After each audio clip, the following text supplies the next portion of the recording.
ظاہری طور پر تو انسان کو بہت سی چیزوں میں ایسا ہو جاتا ہے کہ وہ محروم ہو جاتا ہے ان کی خیر و برکات سے، اس سے. لیکن حضرت مولانا یوسف علی دھامی صاحب رحمہ اللہ فرماتے تھے کہ اگر آپ ان سے تعلق رکھیں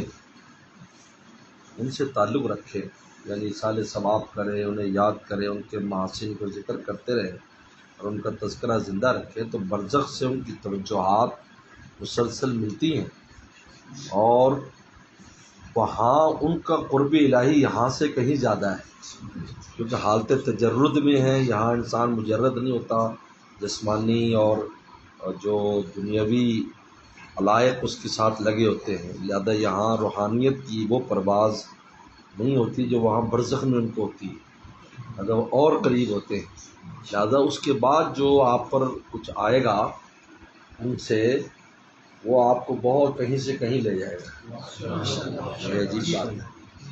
حضرت نے ہمارے والد صلی اللہ علیہ کی وفات پر ہمیں فرمایا کہ ٹھیک ہے بہت جب والد چلا جائے، والدہ چلی جائے اور نیک لوگ ہوں، پہلے ساری نیک ہی جتنے پہلے ہیں سب نیک ہیں، اور آپ پچھلے زمانے میں زمین آسمان کا فرق ہے، تو وہ وہاں جا کر ان کا قرب اور قریب ہو جاتے ہیں مولا کے. ان کا اللہ کا جو قرب ہے اس کی کیفیات ختم نہیں ہوتی، بڑھتی رہتی ہے، اس لیے جنت میں بھی بڑھتی رہیں گی. جنتیوں میں جنتی قرب کے درجات طے کرتے ہی رہیں گے. یہ نہیں ہے کہ بس جنت محدود ہو گئے، نہیں، اس لیے کہ غیر محدود ذات ہے، درجات بھی غیر محدود ہے. اللہ تعالیٰ کی ذات غیر محدود ہے، ان کے درجات بھی غیر محدود ہے. قرب کے جب غیر محدود ہے تو ختم کیسے ہو جائیں گے؟ ختم نہیں ہوں گے. اس لیے ہر جمعے کو جب آئے گا اللہ تعالیٰ کے دربار سے ہو کر اللہ کے دربار میں جائے گا تو اس وقت ہر ایک کا قرب پچھلے جمعے سے زیادہ ہو جائے گا. اور خواتین جو ہوں گی ان کو وہاں پر نور کا بادل برسے گا جنت میں، اس سے ان کا قرب زیادہ ہو جائے گا، اضافہ ہوتا جا رہا ہے، ختم نہیں ہو رہے درجات. یہ عجیب ہے. ہم نہیں سمجھے کہ ایک لمٹ ہے، لمٹ کا تو آئی نہیں، ان لمیٹڈ چیزیں وہاں ساری. کیونکہ صفات الہی جو ہے جتنی بھی صفات ہے، صفات الہی سب غیر محدود ہے، محدود نہیں ہے، کیونکہ ذات الہی سے لگی ہوئی ہے. صفت ذات الہی سے ایسے لگی ہے جس سے دھوپ سورج سے لگی، کہ دھوپ جو ہے یہ سورج سے لگی ہوئی ہے. اب وہ سورج کا عین بھی نہیں ہے، غیر بھی نہیں ہے. لہٰذا شرح قید میں اس مسئلے کو سمجھانے کے لیے استاد بھی الٹا ہو جاتا ہے اور شاگرد تو بالکل ہی لیٹ جاتے ہیں. لا عین ہو ولا غیر ہو، یہ صفات الہی نہ اللہ کی عین ہے نہ غیر ہے. سیدھی سی بات ہے، جیسے دھوپ ہے اللہ کی عین بھی نہیں غیر بھی نہیں. اور صوفیہ کرام نے اللہ والوں کے لیے یہ فرمایا کہ اہل خدا خدا نہ باشد لیکن از خدا جدا نہ باشد. ذات الخدا جدا، جیسے دھوپ سورج سے جدا نہیں ہے. تو اللہ تعالیٰ کی جو صفات ہیں وہ غیر محدود ہیں، لہذا اللہ کے قرب کے درجات سب غیر محدود ہیں. لہذا برزخ میں بھی ترقی ہوتی رہتی ہے، جانے کے بعد ترقی ہوتی رہتی ہے. اب ہم اس دعا کرتے ہیں، ہم مثال ثواب کرتے ہیں، وہ صدقات جاریہ چھوڑ گئے تو اس کا کیا مطلب ہے؟ اس سے ترقی ہو گئی یا نہیں؟ بولو. ایک سمجھ میں آنے والی بات ہے نا. ان کو صدقہ جاریہ چھوڑ گئے، شگرد چھوڑ گئے، مسجد بنا گئے، اولاد نیک چھوڑ گیا تو اس کے درجے بلند ہو رہے ہیں نا. جب اس کے نام اعمال میں اضافہ ہوگا تو درجہ بلند ہوگا نا. اور پھر جو ہے حضور صلی اللہ علیہ وسلم کی سفارش مبارک سے اور پھر وہاں جنت، تو قرب کے درجات. تو اس لیے برزخ میں جانے کے بعد جو ہمارے بڑے ہیں یہ وہ اللہ کے مزید قریب ہو جاتے ہیں، وہاں قرب کے درجات زیادہ طے کر لیتے ہیں. لہٰذا اگر ہمارا ان سے رابطہ ہوگا، ہمارا رابطہ دعا کرنا، اصالِ ثواب کرنا، ان کے نقش قدم پر چلنا، ان کو یاد رکھنا، ان کے تذکرے کرتے رہنا، ان کو یاد رکھنا موقع بموقع، تو اس سے کیا ہوگا کہ برزخ سے ان کی ہمیں توجہات ملے گی. تو اب وہ قرب الہی میں جب ان کی توجہ ملے گی تو اتنا ہی فضل الہی بڑھ جائے گا. یہ بات ہے. اس لیے بہت لوگوں نے بڑوں کے جانے کے بعد ترقیات کی، ان کو ترقیات ملی. ہاں جی، ان کو جانے کے بعد ترقیات ملی ہیں. دیکھو پہلی مثال اصحابی کا نجوم، کہ میں سورج تو جا رہا ہوں، اب ستارے اندھیری نگری میں ستارے پھیل جائیں گے، بیائی مقتدی تمہیں اہتدی تم، جس ستارے کے پیچھے جاؤ گے تمہیں جنت میں پہنچا دے گا. ہوا یا نہیں؟ صحابہ کی وہ صفات اور کام ہوا یا نہیں؟ سلم دنیا سے گئے اور پھر صحابہ سے اللہ نے کام لیا جو رسول اللہ ان میں چھوڑ گئے تھے وسلم کی جو توجہات ان کو مل رہی تھی. اور سیدنا صدیق اکبر رضی اللہ تعالیٰ عنہ، سیدنا فاروق اعظم، اور ایک نے کتنا کام کیا. اس لیے حضرت شاہ ولی اللہ رحمہ اللہ نے بڑی خوبصورت بات لکھی ہے کہ صحابہ کرام خلفائے راشدین کی جو وفات ہے، وفات کی جو ترتیب ہے خلفائے راشدین کی، یہ خود دلیل ہے کہ عند اللہ یہی ترتیب تھی. کیونکہ موت جو ہے نا وہ تو اختیاری نہیں ہے نا، ٹھیک ہے، موت اختیاری نہیں. آپ مجھے بتائیں جب موت اختیاری نہیں ہے، اگر حضرت علی کرم اللہ وجہ پہلے خلیفہ ہوتے مثلا تو سیدنا صدیق اکبر ان کی زندگی میں فوت ہو جاتے، حضرت عمر فاروق رضی اللہ عنہ شہید ہو جاتے ان کی زندگی میں، اور عثمان غنی بھی شہید ہو جاتے. اب بتائیے ان تین اکابر کے اندر جو اللہ نے صفات رکھی تھیں، امت ان سے کیسے مستفید ہوتی؟ بات سمجھ نہیں آ رہی؟ تب صحیح سیدھی جو پہلے آئے انہوں نے 2-2.5 سال میں وہ کیسے کام کر دیے کہ جس کی مثال نہیں ملتی. سیدنا فاروق اعظم رضی اللہ آئے 12 سال میں پورے عالم پر جھنڈا لہرا دیا. تو عثمان غنی آئے، انہوں نے 6 سال کے اندر کہاں سے کہاں جو ہے وہ قسطنطنیہ میں پہنچا دیا. حضرت علی کرم اللہ جو آئے اور انہوں نے سب کے جتنے بھی انوارات اور برکات تھیں سارے خلفائے رسول اللہ سے لے کر خلفائے راشدین کی، وہ ساری کی ساری امت میں آگے کر دی. اس لیے تصوف کے سارے سلسلے حضرت علی کرم اللہ وجہ سے چلتے ہیں. ان سلسلے چلتے ہیں کہ سب کے اس میں جمع ہو گئی نا آپ کا،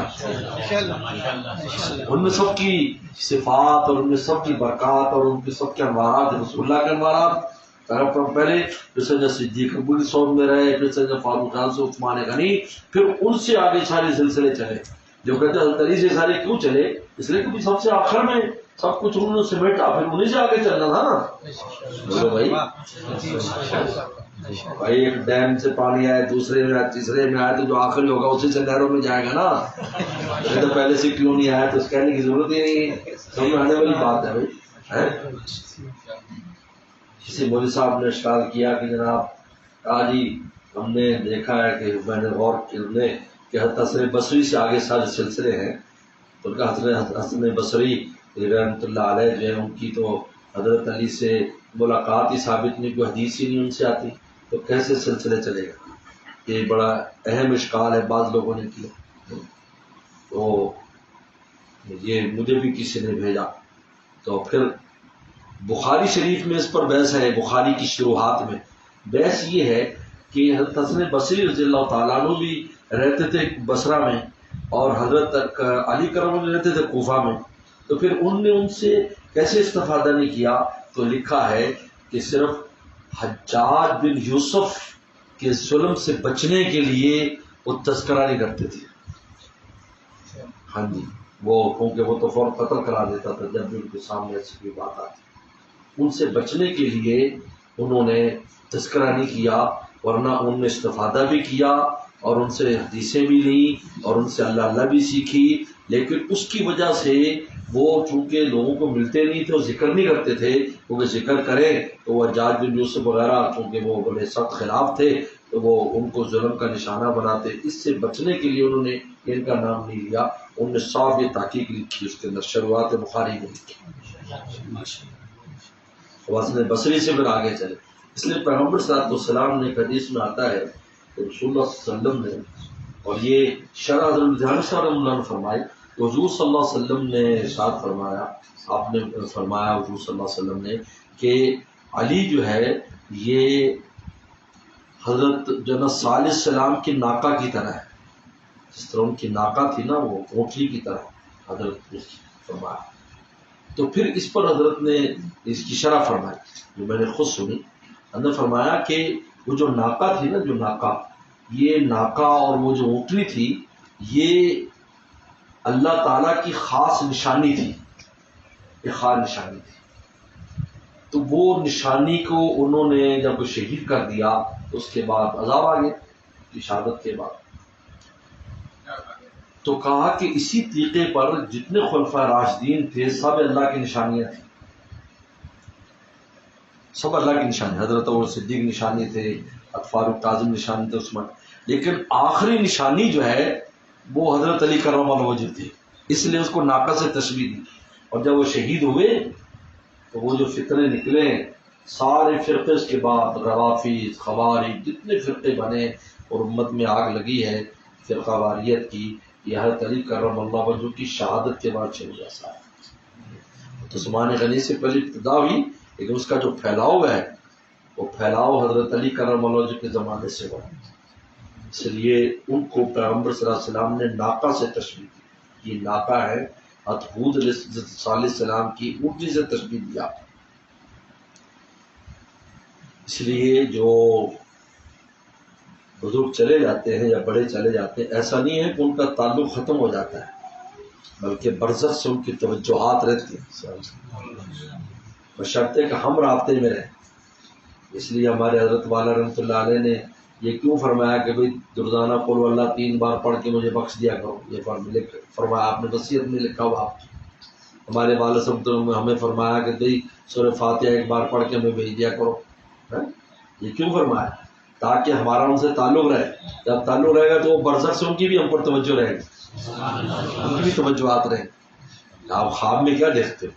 کسی بزرگ کو دیکھتے ہو آپ پر شفقت کر رہا ہے، تو جو کیوں کر رہا ہے وہ کہاں ہے؟ یہ برزخ میں ملاقات ہوئی نا آپ کی. آپ کی روح عالم برزخ میں چلی گئی تو آپ کی ملاقات ہو گئی.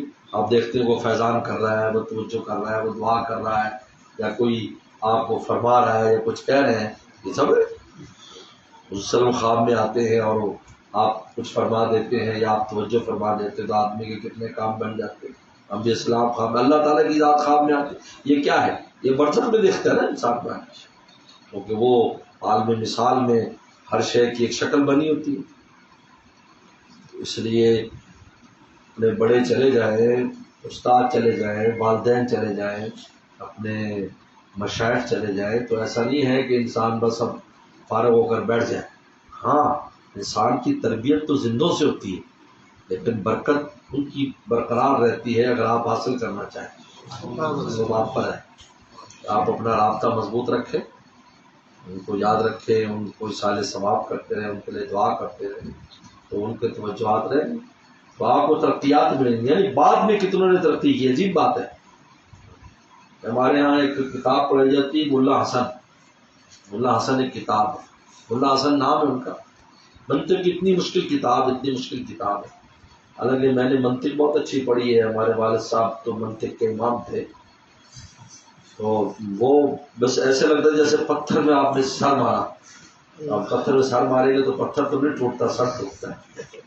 ملا حسن پر بڑی محنت کی میں نے، وہ سمجھ نہیں آتی تھی جب تک والد صاحب سے میں اتنا مطالعہ کرتا تھا، اس کے حاشیے الٹے سیدھے ہو کر بھی دیکھتا تھا تو شاید الٹا ہونے سے کوئی اور اچھا نظر آتا، لیکن کچھ سمجھ نہیں آیا ہے.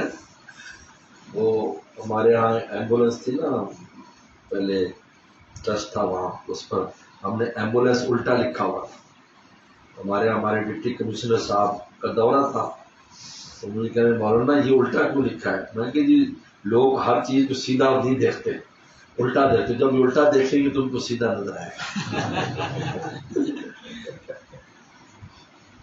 تو ان کے بارے میں لکھا ہے کہ والد کی زندگی میں بالکل لٹ تھے، جس کو لٹ کہتے ہیں پنجابی زبان میں، یعنی گھومنا پھرنا اور کہنا کرنا، اب پڑھ لیا نہ پڑھ لیا.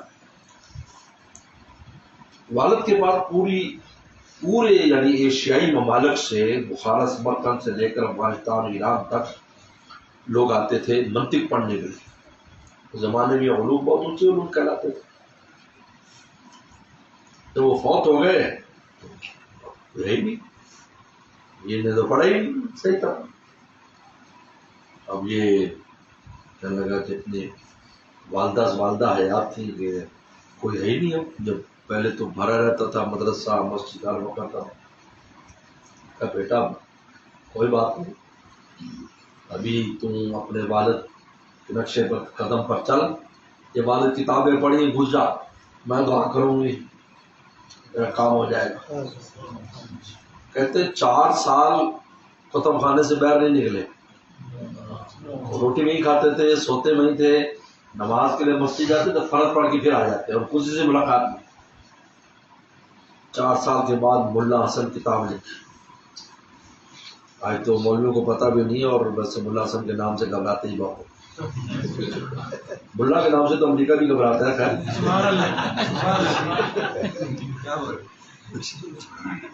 ملا بولو جی بات تھا، مولوی مولانا تو ویسے ہی نرم سے نام ہے.